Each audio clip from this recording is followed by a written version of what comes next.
United States military forces successfully removed a major terrorist threat to the world, the global leader of ISIS, known as Haji Abdullah. He took over as leader of ISIS in 2019 after the United States counterterrorism operation killed al-Baghdadi.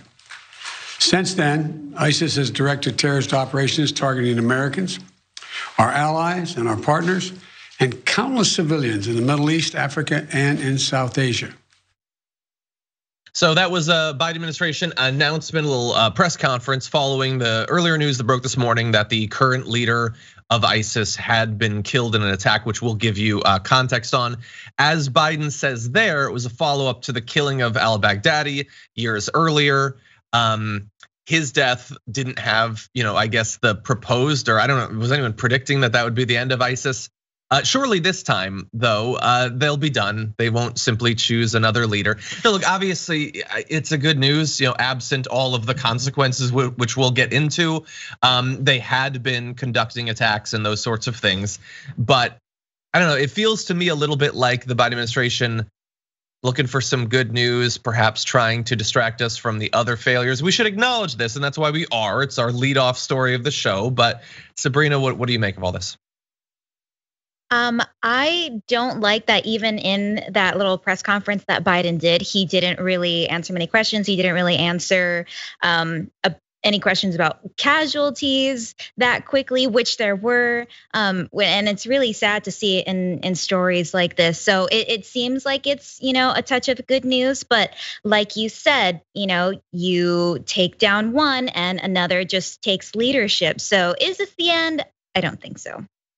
Yeah, I kind of doubt it, but we want to provide that information, which eventually was released. So they sent in special forces in helicopters. This is in a rebel-held corner of Syria. They engaged in a hours-long gunfight with gunmen there. Residents in the area were sort of witness to this and reported some of the initial details. First responders reported that 13 people had been killed during the raid, including 6 children and 4 women. Now, Biden and the US government have what they are saying was the cause of these deaths. So they say it was that when the now former leader of ISIS died, he exploded a bomb that killed him as well as members of his own family. So I haven't seen an explicit thing where they say this was the only reason that any civilians died, but this is the message that is out there is, oh yeah, okay, so yes, civilians did die, but he blew himself up. And that's like the front page on Fox News is cowardly last stand by him. He blew himself up. And maybe that's entirely true. Maybe that is exactly how all of the civilians died. Or maybe in a raid where there was hours of gunfire, civilians were killed through that as well. I don't have any final answers. This is the sort of thing where speculation might eventually be amended with actual news, but other than the witnesses in the area, we would be getting this information from the US military. So I would take that with a massive grain of salt. In any event, Biden stressed that all Americans have returned safely from the operation, which to some Americans will be the only thing that matters. I don't know, for me, I kind of think it's yet another instance where we launched this strike and civilians died as a result. So let's at least acknowledge that, Sabrina. At the very least, but I think you're right to take it with a massive grain of salt, especially when they say, 13 people had died, but the majority are women and children. It's majority children, 6 children, 4 women.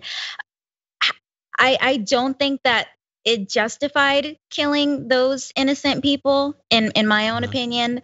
So yeah, even if it was a matter of him purposely unaliving himself, big grain of salt. Yeah, and look, we could widen our scope and say, well, okay, theoretically, if he had stayed in charge, would that have resulted in more civilians dying in the short term, the middle term, or the long term? What will happen as a result of the power vacuum? Could that result in more or less people dying? These are disgusting considerations to have to make. Hopefully they're making them, and that it's not just purely what effect will this have domestically when we release this news. But anyway, yes, people have died.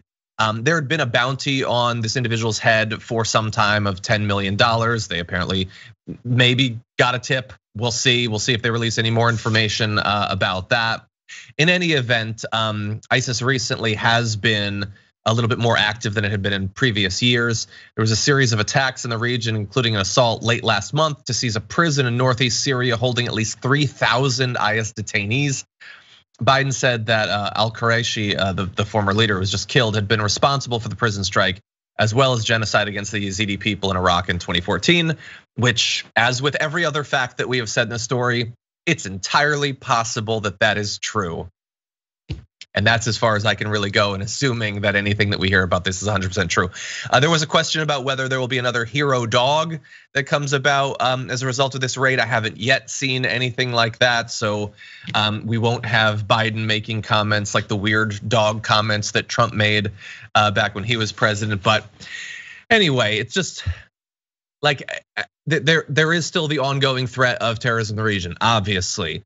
I and many others have pushed for us to get out because we don't believe that, it's not even really a question of whether it's our responsibility to deal with it, but that it seems like over the past few decades and even longer that the overall effect of our involvement in the region is an increase in the amount of chaos, the amount of death, the radicalization, those sorts of things. So I don't know, maybe this strike will break that historic pattern, Sabrina, but I don't necessarily have a lot of hope.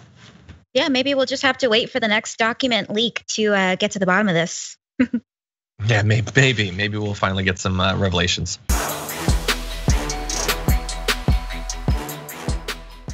For more political news breakdowns, interviews, stories of activism, and me trying my hardest to care about the occasional big celebrity news story, subscribe to our YouTube channel at youtube.com/thedamagereport. And you can ring the bell wherever it is so you don't miss anything.